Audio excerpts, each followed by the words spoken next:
Coach Samuelsson wasn't on the ice this morning. Is he okay? Will he be able to play? He's day to day. I mean, it could be potential for tonight, but I don't expect him tonight. Pizik definitely goes in. That was planned all along.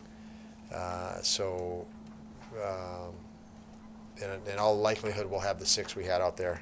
The sheet said Today. Samuelsson was on the ice for the last shift of the game. Is that something you played through during the game? Yeah, that's why I say he could be fine to play tonight, but if not, it's very short term. That's what we expect. Was that goalie tonight? Anderson. Did he need a break? Because normally, like you used him Friday, Monday, and used Dustin on Sunday. He flipped it. Did he just need a little bit of a break? Yeah, I think anytime, with Andy, as I've mentioned, we're staying with what I've mentioned a couple weeks ago.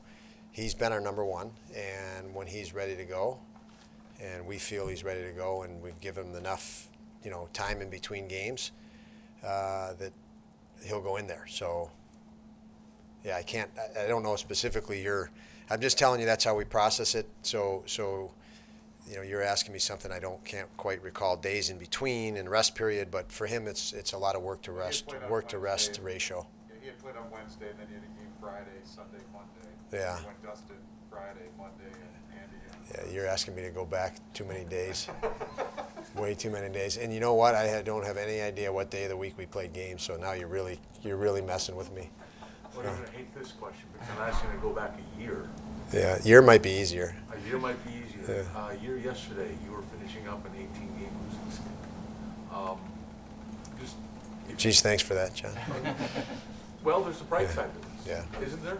Isn't there a bright side to this that a year ago today may have been one of the lowest points of the franchise, and a year ago and today, you guys are on this 8-3-2 run through the month of March.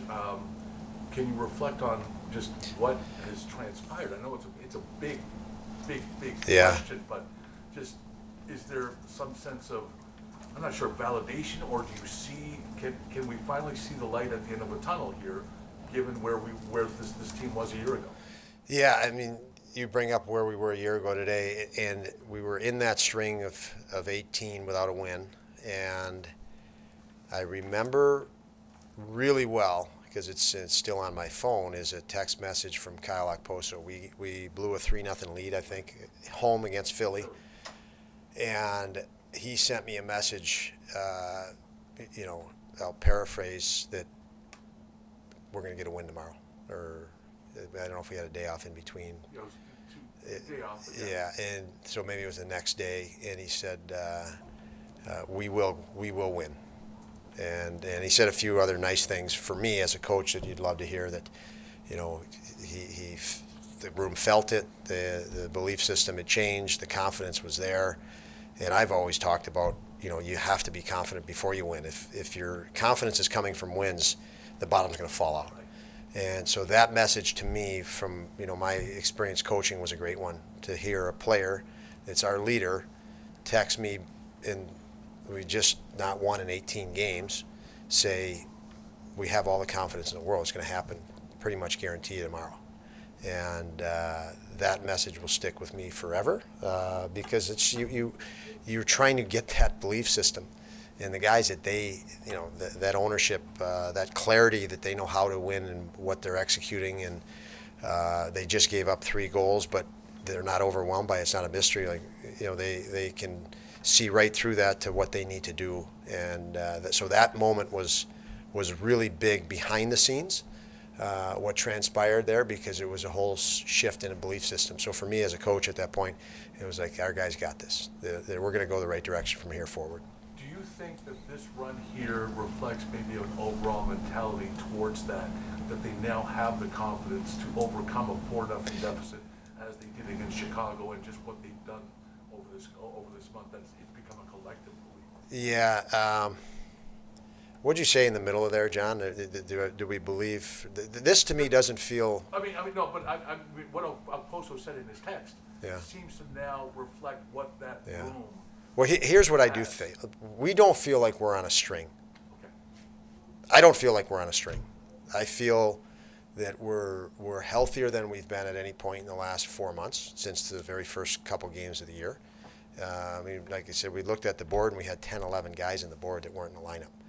And so you're just trying to survive the months of, for us, December, January, in February to get guys back. I talked to lots about how important it is to get Hinostroza back and Gergensen's back.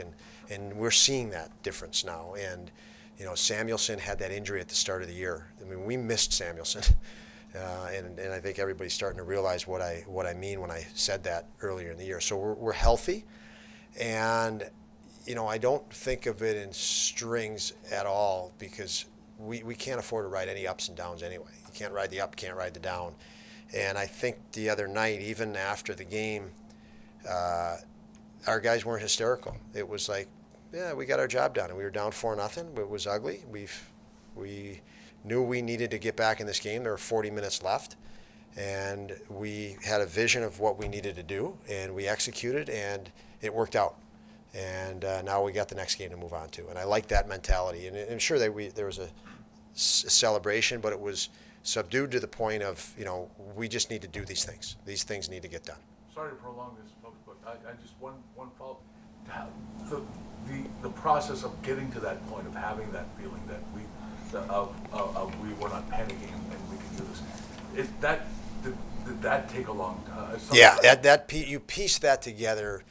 Over the last 12 months, that's been pieced together. Like I mentioned to you guys many times, we see it in practice, their execution before you see it in a game. It might be a month lag between, what a player or what your team executes. We see moments in a game or segments in a game early in the year that we could dominate, but we couldn't string segments together.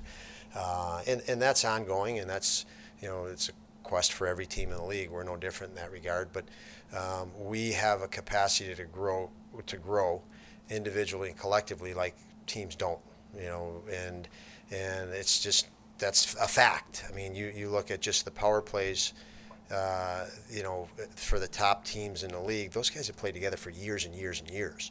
And so for them to get much better, they can't. They've kind of operate at their peak, and they've operated at their peak for years. We're not even close to it. So we just have to keep chipping away, and that's exciting, and it's exciting our guys are feeling that. For the last 3 or 4 weeks, Asplund has been himself. How did you convince him to get out of his own head, maybe not worrying about maybe not scoring it? Because you've talked about sometimes he does get into his head. How did you get him out of that and get him back to playing the way he's capable? Yeah, I don't know that I can take credit for that. I think he's worked really hard. He has. I think all the coaches talk to these guys regularly and try to support them.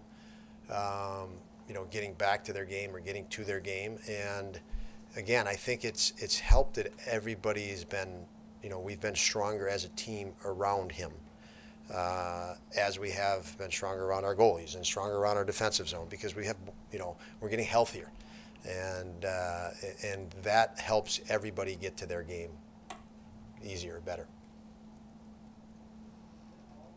All right.